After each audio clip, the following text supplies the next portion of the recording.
Welcome back to episode 2 of our Katherine Pierce sketch.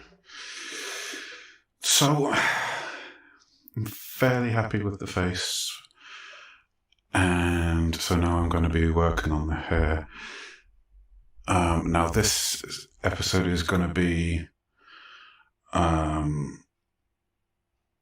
doing the big part of the hair on her left side. So on the right side of the image, we're going to just be dealing with the basic shading of the hair in this episode. Because it's real time, it is sort of, a lot of shading and stuff. But, I could have time-lapsed this to make it a bit faster. But I thought, well, no, I'll just include it so you can see how I'm actually progressing to a really sort of deep point, deep shade. And I'm doing it across the board because I'm getting it all to a specific lower middle shade before I go in and add any further detail.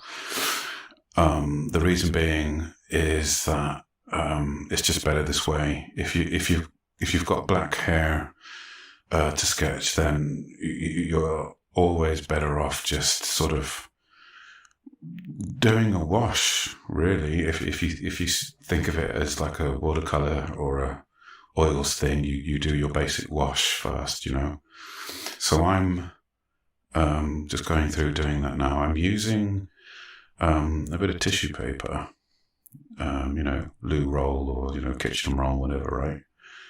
So I sketch out, I shade out a big black patch on another piece of paper, and I make sure I apply a lot of, I don't even know what it is they use, because it used to be lead, but you get what I mean. You rub it on the tissue and you just do what I was doing just then. So I'm at a point where I've decided to just sort of stop doing the basic wash for now. I'm fairly happy with it at this specific stage. So I'm going in now, just mapping out some of the basic elements which make up this hair. I'm giving myself a fair idea here of what I want to achieve, because it's not going to be perfectly accurate to how her hair is. And if I'd be seriously impressed if you managed to sort of get it perfectly accurate. So what I'm doing now is I'm just blocking out the various obvious shapes. I'm working with the guidelines that I set in the previous episode, just deciding on what is what there.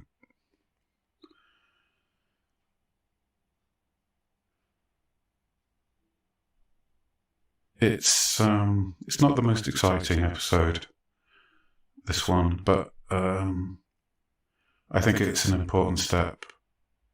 So rather than me time-lapsing it, I'm going to be time-lapsing it anyway when it's complete.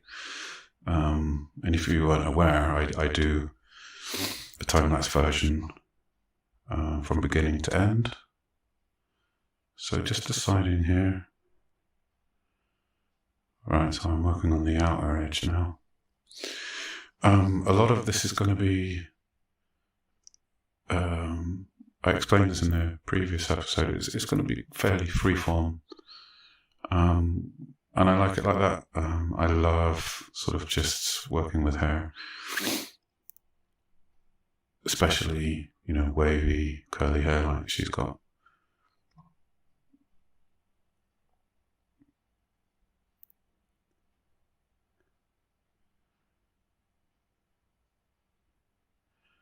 Still just making sure I've got the measurements right here. I don't want to mess anything up. I've got to be mindful of her jawline. I've noticed that I've come in a bit low on her jawline. It needs to come up. I'm glad I've actually done it that way, to be honest, because when it comes to the shading of her jaw, I've got a much wider chance of getting it accurate, so I can deal with that at some point. There's quite a few levels of shading to do still on her face. I've got the bulk of it done, so the last thing really to do is to sort of go in and add all the micro details, making sure the highlights match the midtones. If you remember in the previous episode, I explained that when you shade or whatever it is, skin or hair or some clothing, you always go in and do the mid-tones first.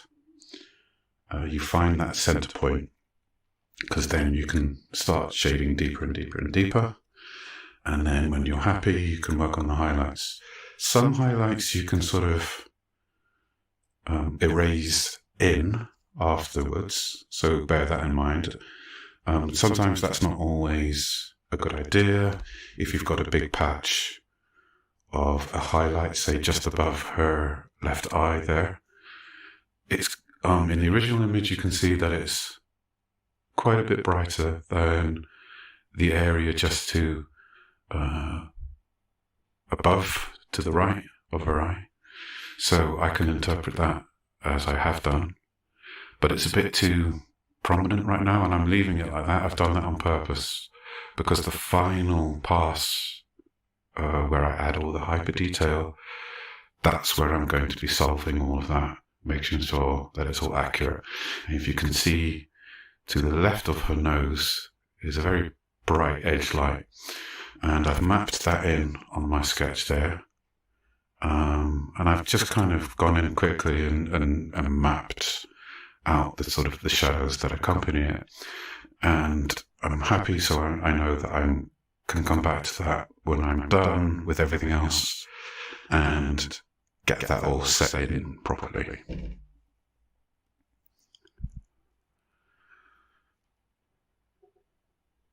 So as I said, the volume of hair here is quite daunting. I'm experienced with doing this type of hair.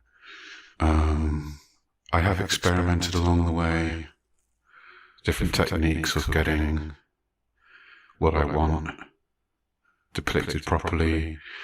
I originally wanted to sort of go hyper-real with hair. And then I kind of thought, well,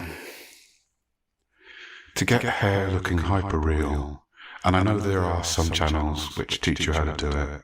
I'm really stubborn, and I like to learn things the hard way. It's just who I am.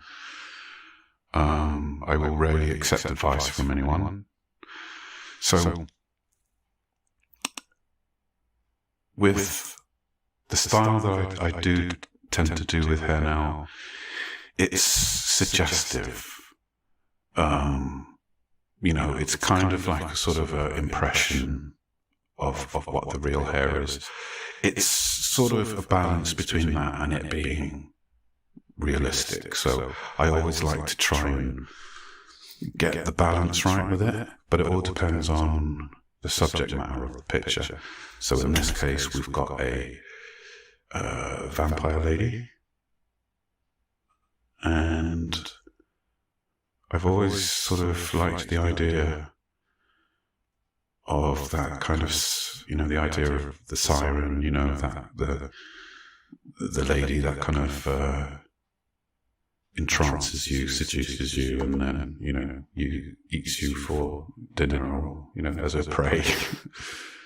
I think the male side of the species has always been quite fascinated with that sort of thing.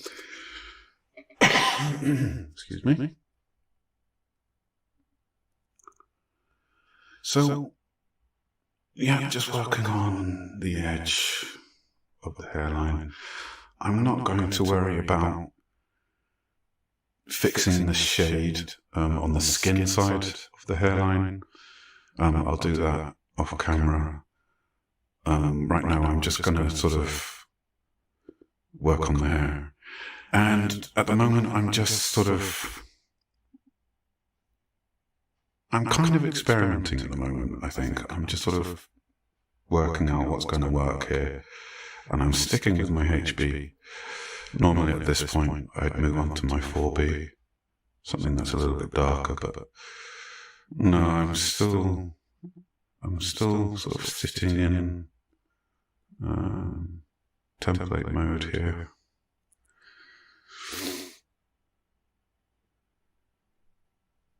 Guess I'm just trying to sort of resolve all of that sort of area there, because it's kind of different to the main bulk of the hair.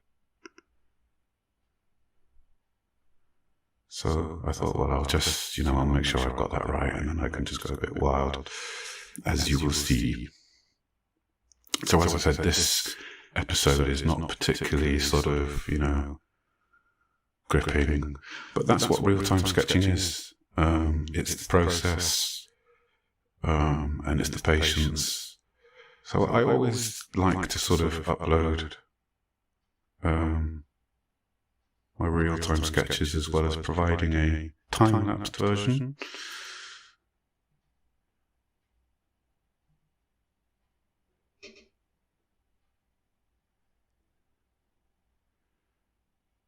And it gives you a good idea of, well, how I do things, and it can sort of inspire you or give you ideas. And you can see, within,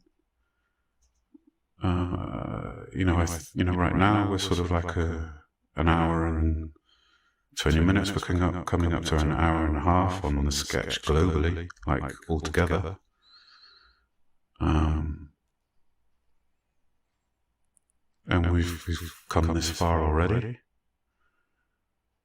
So, whilst it does require patience, you'll be surprised how much you can achieve in just an hour.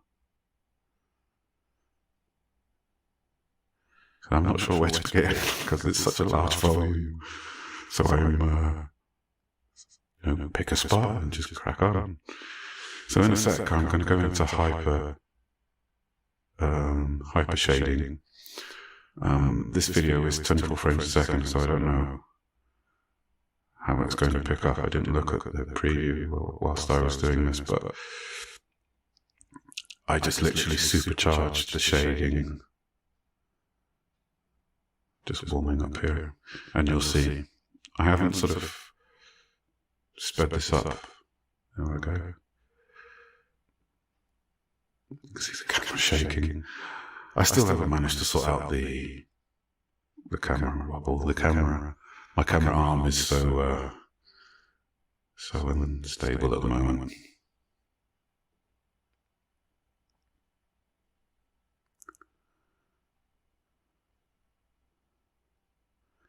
So I am just being a little bit forceful here. My pencil's to the side, so there's not much direct pressure on the paper here. I'm not like tearing into the paper. So the speed is what I'm doing. It's not like pressure, if that makes sense. So I'm just doing it, double, triple the speed is how I would normally do it. Just to get the area covered. You could do it the way I did before, where you do, the wash with the paper towel. And for a lot of the time, it's going to look a bit of a mess. But by the end of it, you'll see what I mean, and you'll see where I'm actually heading. So it does take time, but if you stick with it, then you will surprise yourself. And don't worry about the uniformity of the shading, especially with hair. It doesn't have to be uniform, even when you're doing a wash at this stage, because it will all help with the organics of the hair, the way it flows. And when you go to sort of blend it all in, either with your fingertip or with the paper towel or whatever, however you decide to do it, you'll start to see the inconsistencies help. And it's a great way of producing the base layer, because I'm just going to be shading on top and then doing edge lines after it, and I'm just going to keep on going, building up the layers, and you'll see by the end of this hour, you'll see where I'm heading. So I'm not going to be able to get through all of the hair in this episode. I'll get the bulk of it done.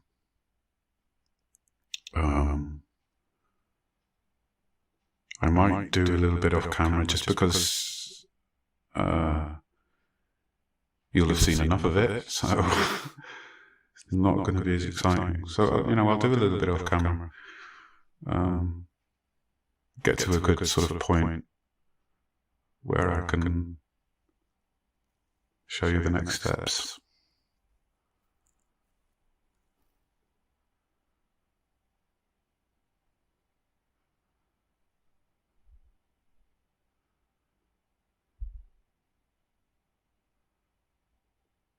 So bear in mind, there's not really much else to talk about in terms of this stage of the project. But I guess I should just really say that, you have to just sort of believe in yourself. A lot of people say, oh, I can't draw, I can't do it. You can. You can. If you really want to do it, you can. You can achieve anything if you put your mind to it.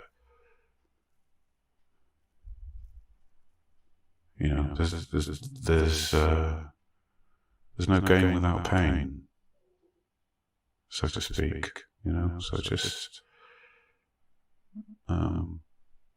just go for it. Just give it a shot.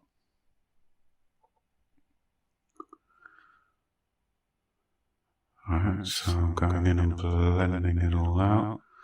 I love this part.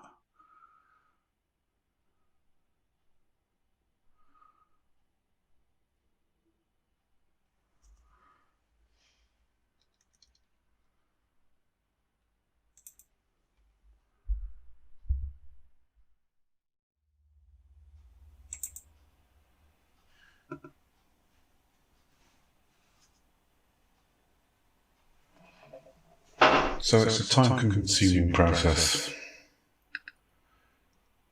but we get there in the end. Just getting the bulk of it at a deep enough level. It doesn't have to be so uniform.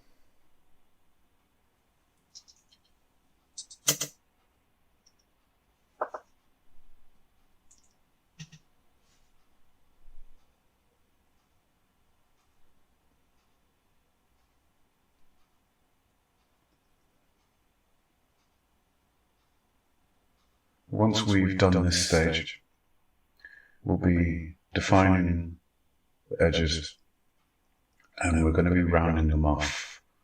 Well, the main part of it off.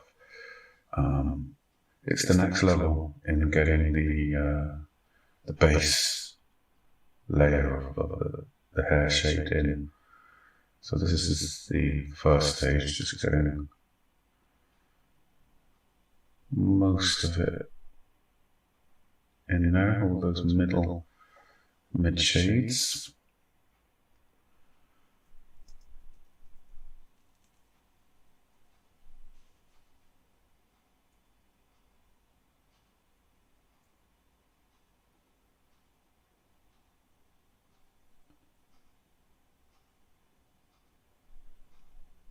I mean, there's not really much else to talk about. It's just that, you know, laborious kind of building up each layer. So I'm fairly happy with that now. I'm just gonna go in now and work on that second stage, rounding off the edges. So I'll go around and just apply a deep gradient there. And I always work from the right side to the left. I'm left-handed, so the lesser your hand on the paper, the better, essentially. So whatever you are, if you're right-handed, really you should go from left to right. That's what I would suggest. You have to sort of constantly bear in mind that the lesser your palm or any part of your hand on the paper, the better. So if you can get used to sort of speed shading and doing all of that without most of your hand or fingers touching the page, that's awesome.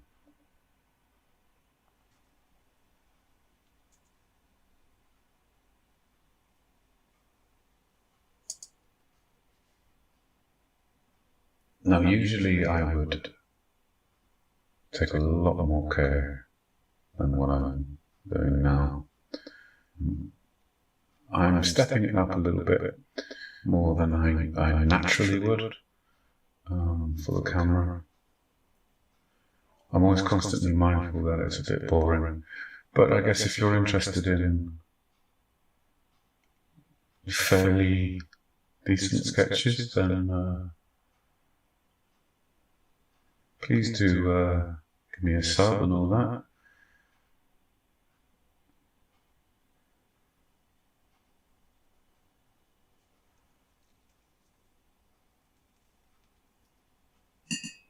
It all helps. And my whole ethic about this channel is I don't really want any form of advertising on here, to be honest. YouTube adverts primarily. I don't want any of my videos being interrupted by either the YouTube ad system or if, I've got like a sort of an affiliate. I don't want to be doing any of that. I will eventually bring in a donation button, maybe. But that's, I think, all I'm going to do. So the way I feel like I'm going to be doing it is that if anybody wants me to sketch something, I can do a private job for them, which will require payment, or I can just do it for free. And to be honest, most of the time I'll just do it for free. I have to be mindful about making money with my situation and all that kind of thing. So it's really why I'm just doing this for the fun of it, really. Believe it or not.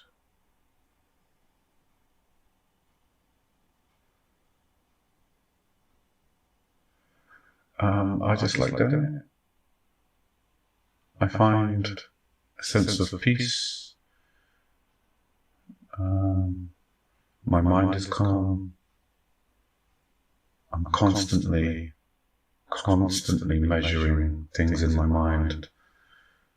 I'm thinking about the pressure of the pencil. I'm thinking about, the shadow of everything, and also I'm thinking about what I'm going to be tackling next.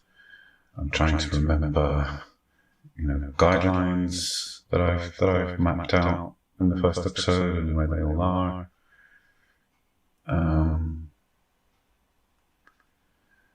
So as you can see, it's all falling into place slowly but surely. We're nearly sort of at that stage where we can call the base layer done. And by the end of this episode, you will see you'll see the end stages of the first stage, and I'll be doing that across the board. So on the other side of the face, I'll be getting that sorted as well. And then I'm going to go back over, apply the highlights and some deeper shades, apply some detail, hair strands, all that kind of final touch stuff. But the trick to hair is just, take your time. Believe it or not, it's the biggest part of the sketch, I mean, getting the face right is obviously key, but doing the hair, especially this kind of hair, it's going to take most of your time, let's face it. So here I'm just sort of reiterating everything that I've mapped out, adding in a sort of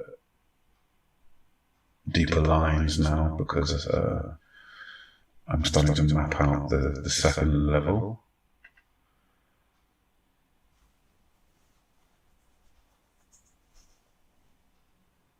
More is sort of patching in some fairly detailed parts, and then I continue on and start blocking things out. I do this kind of organically just because, especially towards the edges. So you can see I've done it pretty much only at the top part, above her temple. It's kind of, I see it as like sort of an anchor point, I'm like, okay, so that's how it's gonna work. It's gonna look okay. I guess it's sort of like a self-reassurance thing, I don't know. But I do what comes natural, and whatever feels right at the time. Obviously sticking to principles. So I'm being quite forceful here, because I know that I can just rub out if I go over the edge afterwards, especially with this bit here. I'm going to have to sort of clearly do a lot of fixing at the top of her shoulder there. So just taking a step back and look. Okay, let's just crack on with the rest of the blocking. I should be sharpening this pencil, but throwing caution to the wind at the moment, just going to use it. So in terms of the pencils that I use a HB. Sometimes I'll be using a Pt2 as a base standard. but the deeper shades will always be sort of like HP4 or HP6. I rarely go deeper than that. In fact, I don't think I've ever go deeper than a 6B, just because I'm not used to it. I haven't really attempted it, and I'm quite a stubborn fellow where if something works, and if I can get something done without the need of a darker shade, then sod it. We'll just do it. I think I'm slowly starting to realise that maybe I should be sharpening this. I think I'm on the 4B right now.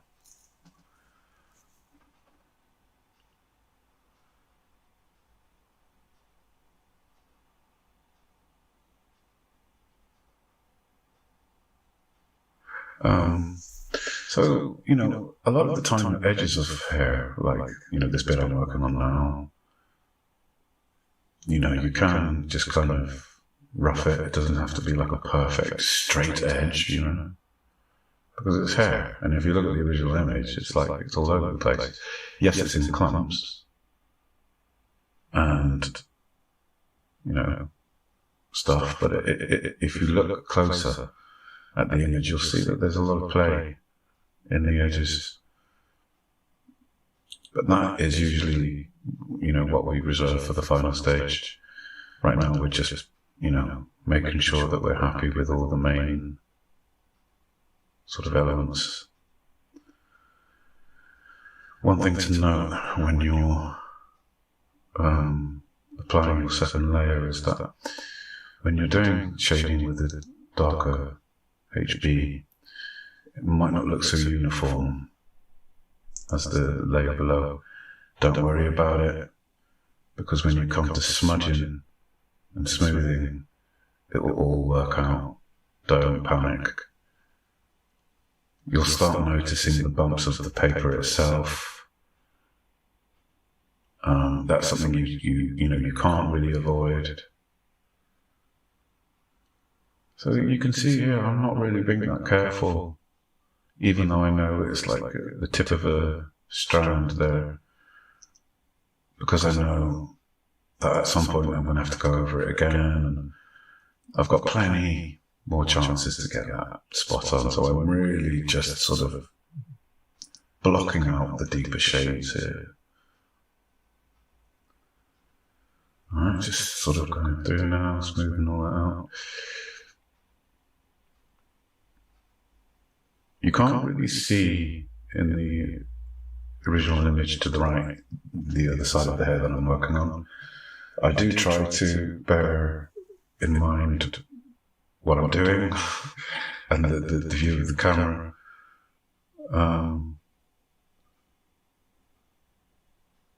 So we will get there, you will see. You'll see the comparison. And I'll always try to do it. In my previous sketch, the Alcina Dimitrescu sketch, it was a landscape-based sketch, so I couldn't really show you a decent comparison. It's not really how my camera arm works, but I will invest in a better one. One that's a bit more stable.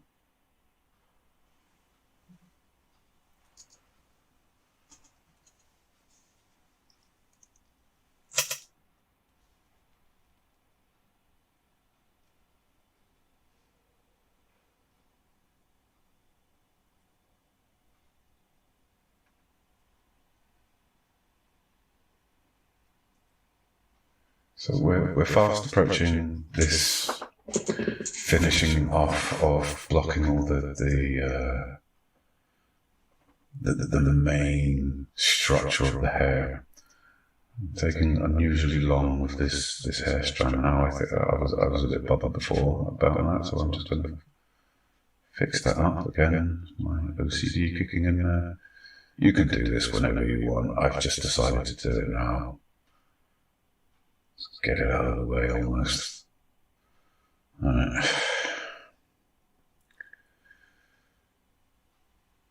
Just I'm always a bit over-concerned. And you get involved with certain areas of a sketch, and maybe you'll go a bit beyond than you intended, so you just sort of, okay, let's bring it back. But as you keep doing these sketches, you'll know what works, what doesn't work, and it becomes muscle memory almost.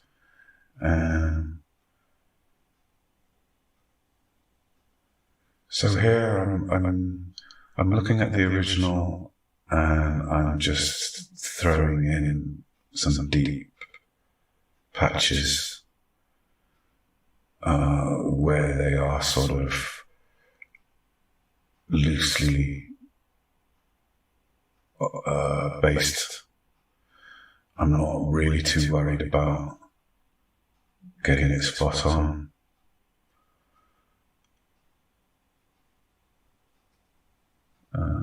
So yeah, I've actually kind of worked out that I really do kind of need to get that more defined before I move on,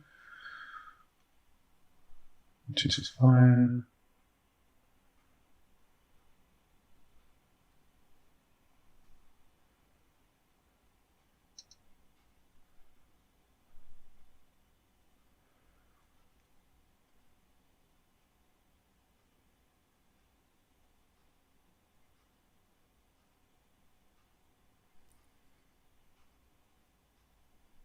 It's all coming together, and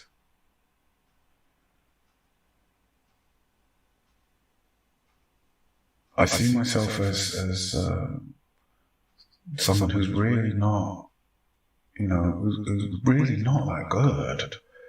I'm convinced that I'm not that good, just because to me it's just logical. And all I'm really doing is sort of replicating what I'm seeing.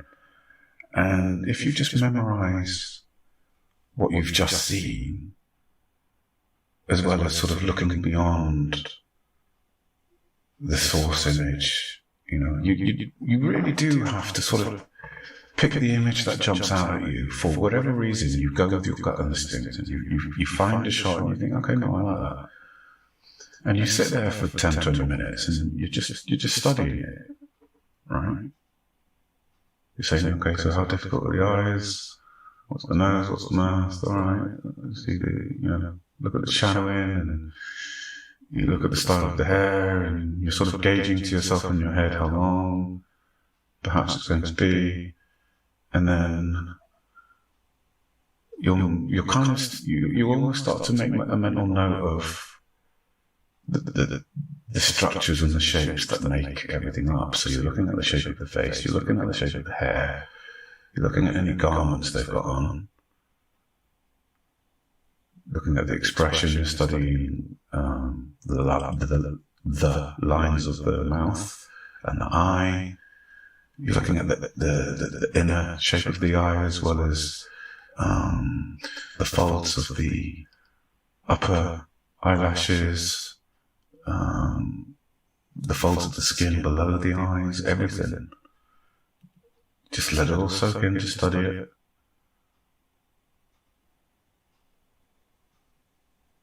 And then, you just crack on with getting the guide done. And really, you don't need a light box. You can just, wipe a sort of window down and then just do it that way.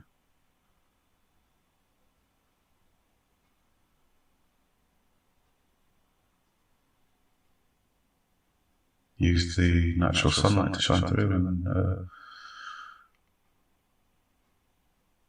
get it done. It's just a bit of a luxury having a light box.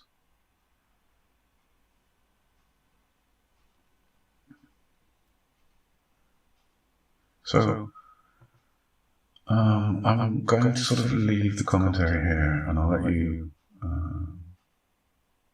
watch the rest of this. It's a good idea to just keep going, keep watching, and seeing what I do, because of the end stage of where I end up. And where I end up is sort of like a cartoon look. And you'll see what I mean, because there's various sort of lines and strips and various sort of shapes that are a different shade to the other. And there's a reason for that.